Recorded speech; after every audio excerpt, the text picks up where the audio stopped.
Hi guys, I posted this on social media a few days ago and it exploded. But let's get into it. So, number 1, Reform UK is asked about a policy. Number 2, Reform UK presents the policy. Number 3, the media ask them how they're going to pay for said policy. Number 4, Reform UK starts talking about burkas. And number 5, the media starts talking about burkas. So I was missing actually point 6, which is Kemi Badenoch starts talking about burkas. And that's what was put to the member of the Shadow Cabinet, Chris Philp, when he appeared on the Laura Kuenssberg show. Chris here tried to defend Kemi, but it didn't go very well. Have a listen. There was a debate about this in this country about 10 years ago, actually, but it's been reignited this week by a Reform MP asking the Prime Minister whether or not he would ban the burqa.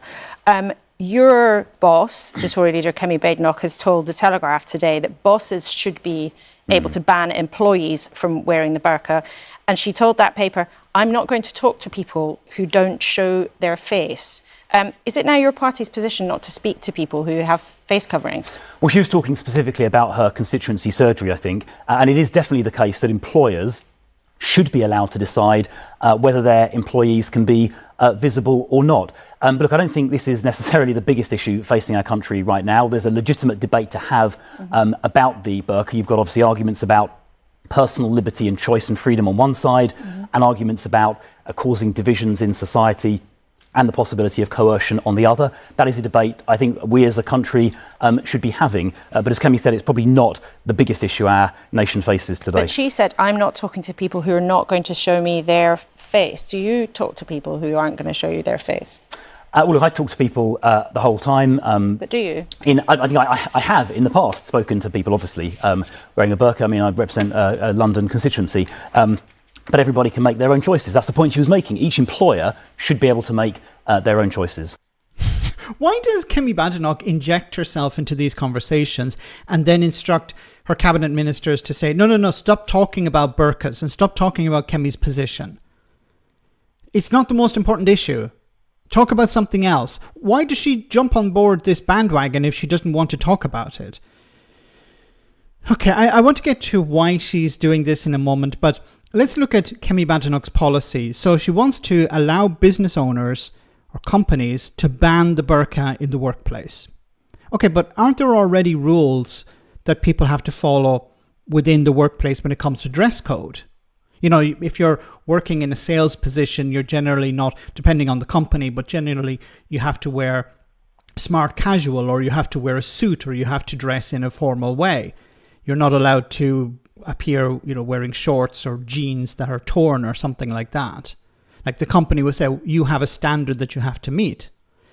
So why would banning the burqa help companies that already have a dress code? Or what about, if somebody's working in a back office on their own and they're not interacting with other employees or not interacting with the public, is it necessary for that person, if they're wearing a burqa, to have it banned? And what percentage of workers are we talking about here?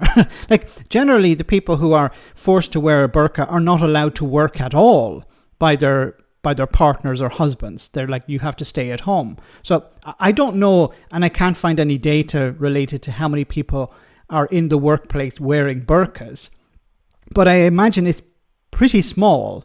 But why is Kemi Badenoch doing this? Because the Conservatives have no ideas. See, if Kemi Badenoch sees a bandwagon, better jump on board that. Unfortunately for her, that bandwagon is being driven by Nigel frigging Farage. So whatever she does, especially if it's on the far right, who's going to vote for the Conservatives when they have Nigel Farage? The Conservatives can't come up with anything new. They were recently talking about immigration, and they said we need to bring back the Rwanda scheme. But the Rwanda scheme was a disaster. It was a failure. Instead of actually coming up with a new idea, they're like saying, yeah, we need to do Rwanda again. Or Rwanda would have worked if we had been in charge. If we hadn't had called a general election, we would have been sending thousands of people to Rwanda. Obviously, that's not true. But once again, they can't come up with a new idea. It's all old stuff rehashed, or it's let's look and see what Nigel Farage is doing. Oh, he's talking about burqas, then we better jump on board that bandwagon as well. Let's look at it from a business point of view. It's ridiculous. They're a joke party. I keep calling Reform a joke party. Well, the Conservatives seem to be determined to make themselves a joke as well. If they want to get back into power, they need to come up with new ideas, something fresh, not recycling old stuff, and certainly not jumping on a far-right bandwagon. Let me know in the comment section, guys, what you think. As always, your comments are greatly appreciated. Thanks a lot.